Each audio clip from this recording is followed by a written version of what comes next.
Welcome, greetings, namaste. This is a sequel to the earlier video dealing with the Lord Ganapati centered controversy provoked reportedly casually by the Honorable Speaker of Kerala, Sri A.N. Shamsher. The heart of that controversy, which I did not deliberately include in that video because it would have got time completely out of control, is idea about God. Ganapati, after all, is one of the Hindu gods. Now, I have to request before I enter the subject, my viewers, not to judge me in a hasty, knee-jerk fashion. Unfortunately, my previous identity as a Christian priest goes heavily against me. People assume that he who has been identified with the priestly hierarchy of a religion can only be prejudiced against other religions, which is simply not true. At least it doesn't have to be like that. It is not so in my case, as you will see if you listen to what I have to say in the rest of the video. So let's proceed. Now, the heart of the matter is how we understand God. Clearly, all conflicts among religions, all religious disputes, mutual antagonisms, and unfortunately often assuming violent and demonic forms like communal rights. And sometimes even religious wars, as often was the case in European history, right up to the middle of the 20th century. If you really look at the essence of all of this, you will see that the controlling idea, or what really serves as a catalyst for all these inhuman conflicts, is the idea of God. And therefore, it's very important for me to discuss with you some very crucial issues associated with this cardinal aspect of religion. Obviously, barring Buddhism, there is no other religious tradition that we know of which is not God-centric or which purports to be God-centric. And each religion tries to give us its own understanding of God. But this is the most problematic aspect of religion, and in each religion, unfortunately, there is an attempt to define or identify one's God as completely different from the God of other religions. In fact, it's quite common, in fact, it is a religious obligation to refer to other gods as strange gods, going after strange gods. And that's certainly the case with Christianity, because I am trained in that tradition, therefore I can say this with complete confidence and without any uncertainty. It's a religious obligation to think of the gods of other religion as strange gods, and it is a cardinal sin to entertain them. Now, the issue is not whether you should have this God or that idea of God, this image of God or that image of God, or if this particular image of God is very strange or that image of God is very strange. For example, often people, non-Hindus that is, think of Lord Ganapati's shape with some degree of, say, feeling odd or strange or intrigued about it. Why this particular shape? Now, they don't realize, as I did not realize for a long time, that's why I'm saying this. People don't realize there's a strangeness that they feel about the particular form in which people of other faiths imagine their God, or God as they understand, is derived entirely from one's own conditioning. By virtue of being born into and growing up and being cultured in a particular religious tradition, we acquire, without even being conscious of it, dogmatic and inflexible notions about how God should be imagined, how God should be portrayed, or how God should not be portrayed, as in the case of Islam. And there is some sense to it. Actually, that sense is very relevant to the present controversy, as well as this most lamentable context of communal rights in India. I do not know how religious controversies, communal rights, etc., can erupt between two religions which say more or less the same thing about God. Islam says that God has no shape, God should not even be portrayed. The philosophical tradition of Hinduism understands God as Nirguna Brahma, God without attributes.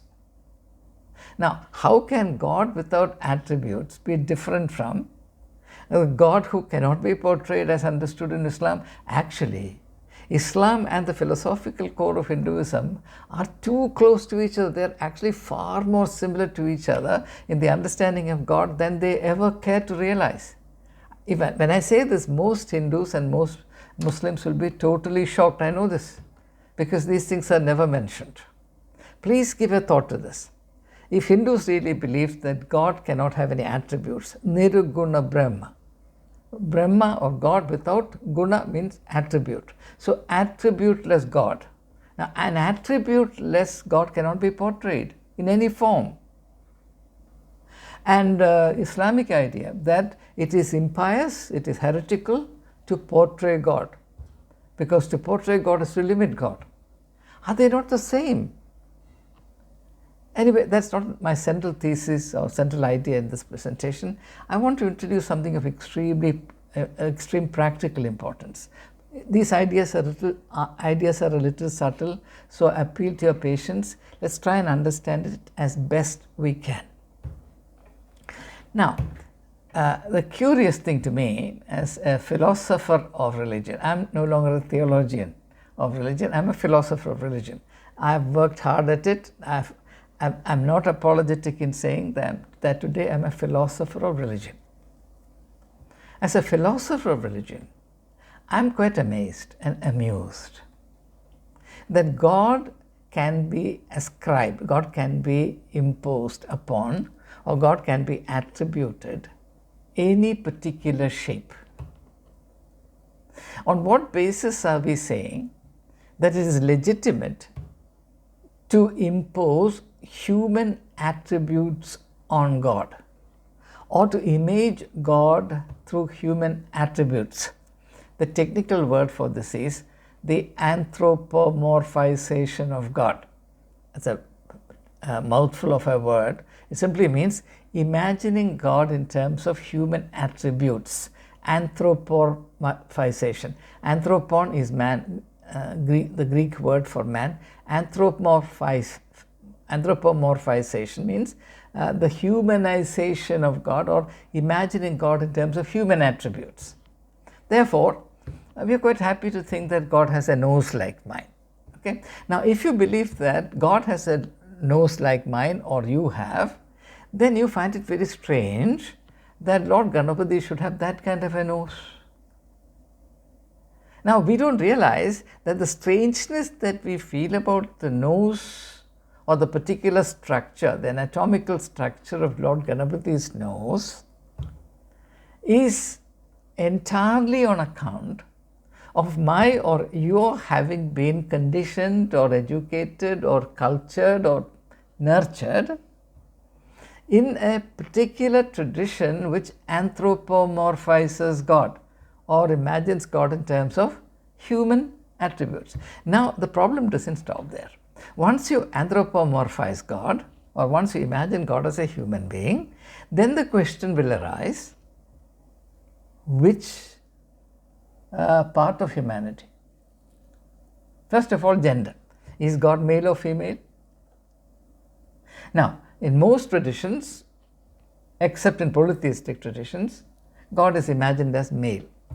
And the supreme God, even in pantheons where there are female gods, the supreme God has to be male, has to be a man. Say Jupiter or Zeus or Brahma or whatever. The Judeo-Christian Jehovah or God the Father, it has to be male. That's one attribute. The second attribute is in terms of demographic traits. Should God look like a European? Now, because Europeans are rich and powerful, they conquered the whole world, it's far more appropriate to portray God in terms of European features, right? Isn't it impious to portray God in terms of African features? It's somewhat acceptable to portray God in terms of Asian features because we are in between. Ideally, God should be white. God should not at all be black. And God should not have thick lips and the rest of it. And it is negotiable if God has some Asian features. Now, what is the spiritual, theological, philosophical justification for any of this? On what basis are you saying that God looks like this?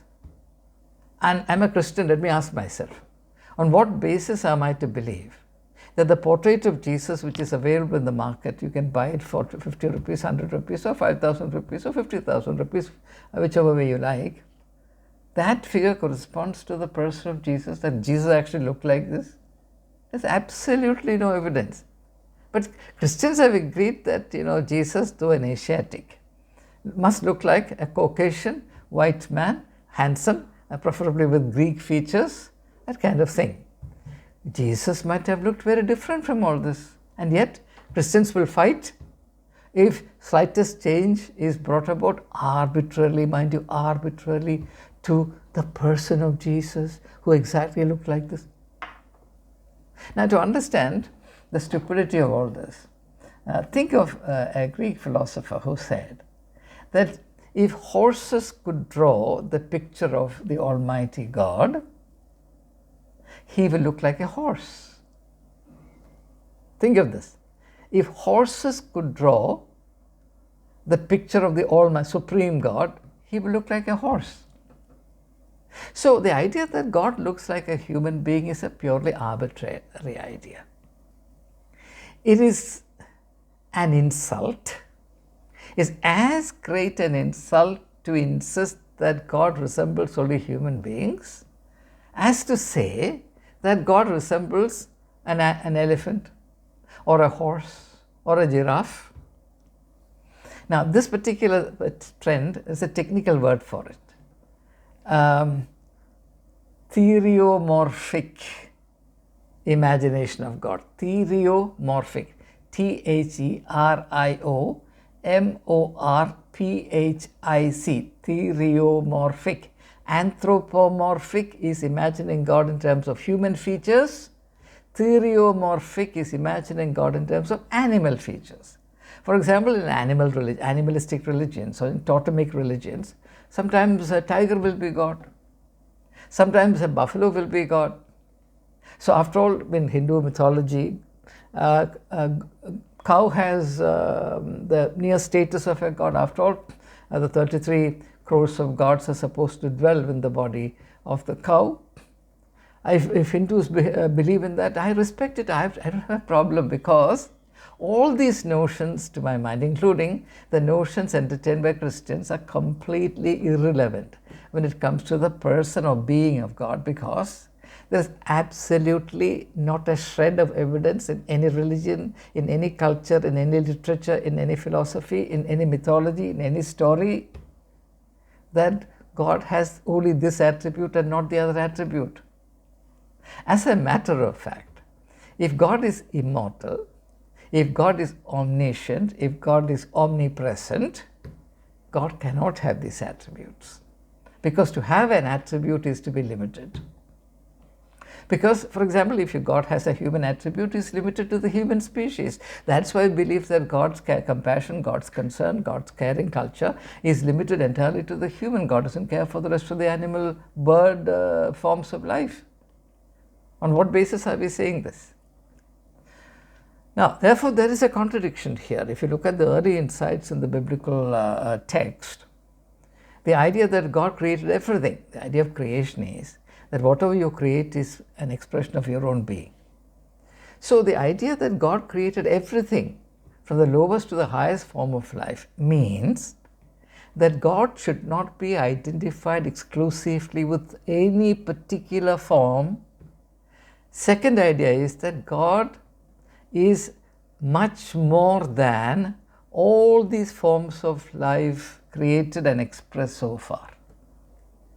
Now, if this is understood, all communal conflicts, competitions, all petty jealousies and infantile tensions between various religions will stop. Unfortunately, no one talks about these things.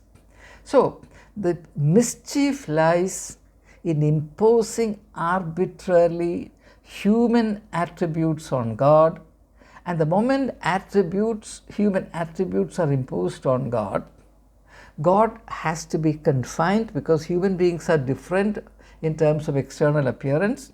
An African Negro looks very different from a white man. A white man looks very different from an Indian. And within India, an upper caste man looks very different from a lower caste man. Man looks different from woman, so on and so on. Come into the phenomenal world. Phenomenal means the world of discrete forms of life. Phenomenal. World of realities, real objects. Now, for example, take the word rock. Now, there would be rocks of a trillion shapes. Because if the idea of the rock exists only as an idea beyond the phenomenal world, then there is only one.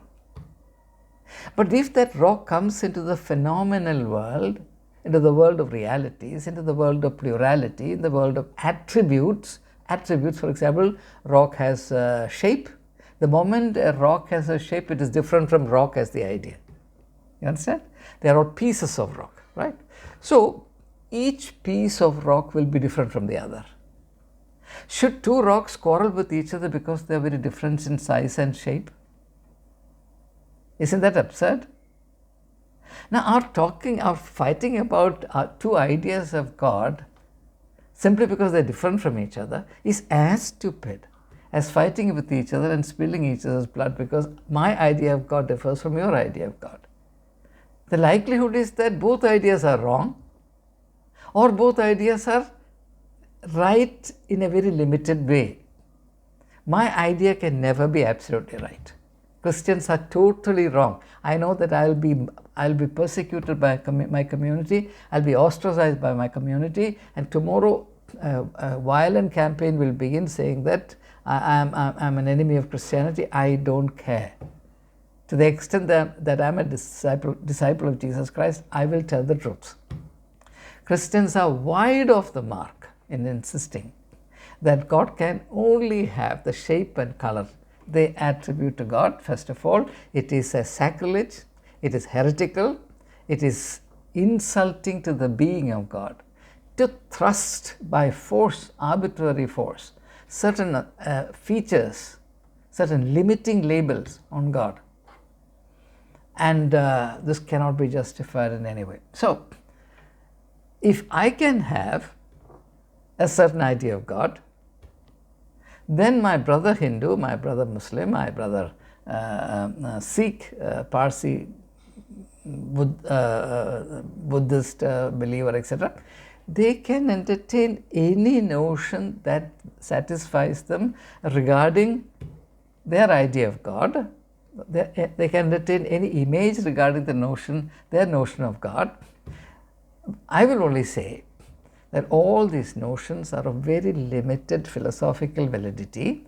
They are also of very limited and dubious merit in terms of the practical benefit. For example, if I pray to God as Christians imagine God, or Christians imagine even Jesus Christ, as I told you, what is the guarantee that my prayer will have greater efficacy than if I pray to Jesus Christ without really calling into mind any human attribute, or even thinking of Jesus as a low caste man in my neighborhood, like Ayangali, for example. Imagining Jesus as Ayangali is only as relevant or as wrong as imagining God as a European. You have any doubt about it? Jesus was not a European. Jesus was an Asiatic male. He never looked like that, how it is portrayed. But Christians have no problem with it.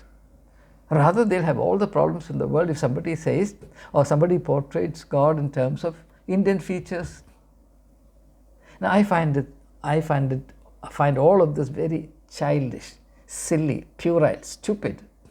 And it is this stupidity that makes us fight each other. And therefore, I thought I'd discuss this issue separately in the wake of this Shamshir incited controversy, which I welcome because I don't value controversies for their entertainment quotient.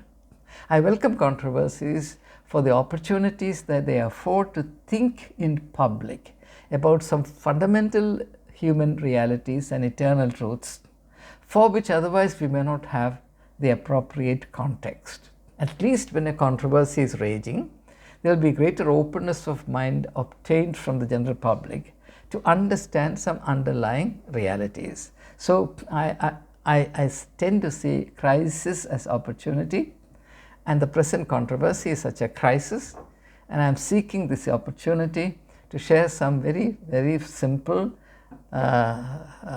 deep and rare insights relevant to this issue. I commend this to your continued reflection. Please form discussion groups and discuss these things. It will do an enormous good to you as individuals and to our society.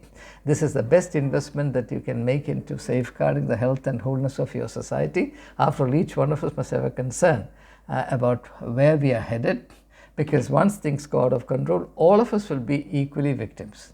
So wisdom demands that we do what we can when there is still time, and that's precisely what Jesus said. He said, do the work of light while there is still light, for the night is coming when no man can do any good work. I cannot put this any better. Let me conclude this, now that I have given this quote, by recalling a personal interaction that I had with the former Vice President of India, Sri Hamid Ansari. He was a personal friend of mine before he became President of India, and we maintained that friendship, and we used to meet once in a while in his house. And in the course of one of our discussions, he asked me about my views on corruption. So I told him, I said, the only medium of corruption is work.